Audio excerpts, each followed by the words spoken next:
ఇప్పుడైతే పని మీద మణుగూరైతే వెళ్తున్నాము. ఇవాళ వీడియోస్ అయితే అప్‌లోడ్ చేయలేదు కదా! ఒక్క షార్ట్ వీడియోనే పెట్టాను. ఎందుకనేది నెక్స్ట్ వీడియోలో షేర్ చేసుకుంటాలే కానీ, ఈ వీడియో మాత్రానికి చూడండి.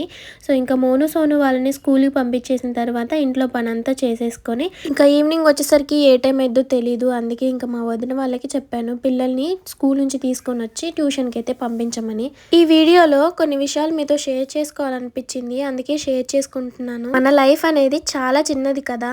మనకి నచ్చినట్టు హ్యాపీగా ఉండాలి. పగలు ప్రతీకారాలను పెంచుకొని మన వాళ్ళని మనం దూరం చేసుకోకూడదు. ఇవాళ ఉంటామో ఉండమో కూడా తెలీదు కదా! ఒక మాట చెప్పాలంటే మనం చాలా గ్రేట్ తెలుసా? ఎప్పటికైనా మనం చనిపోతామని తెలిసినా కూడా మనం ఇంత హ్యాపీగా ఉండగలుగుతున్నాము.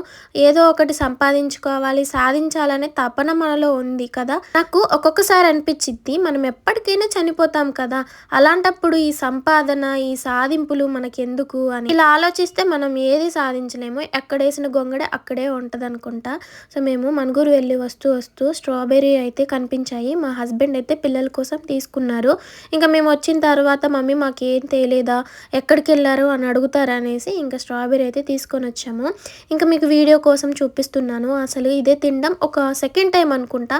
ఫస్ట్ టైం తిన్నప్పుడు పుల్లగా ఎట్లనో ఉన్నాయి. ఈ టైం అయినా మంచిగుంటదేమో అని అనుకుంటే సేమ్ అదే టేస్ట్. అస్సలు నాకు నచ్చలేదు. సో, మొత్తానికైతే ₹100 ఈ బాక్స్ వేస్ట్ అనిపించింది.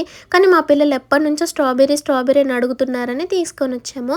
సో, వీడియో నచ్చితే లైక్ చేయడం మాత్రం మర్చిపోవద్దు. ఈ బాక్స్‌లో ఉన్న సగం ఫ్రూట్స్ పాడైపోయినవే ఉన్నాయి పైన బూజు పట్టినట్టు. పిల్లలకైతే వాష్ చేసి ఇవ్వాలి. ఒక 2 నిమిషాలు వాటర్‌లో నానబెట్టి ఇస్తే వాటిలో ఏమన్నా చిన్న పురుగులున్నా కూడా చచ్చిపోతాయన్నమాట. ఇంతకీ మీరెప్పుడైనా స్ట్రాబెర్రీని టేస్ట్ చేశారా? చేసుంటే మీకు నచ్చిందా లేదా కామెంట్ సెక్షన్‌లో షేర్ చేయండి. Bye friends.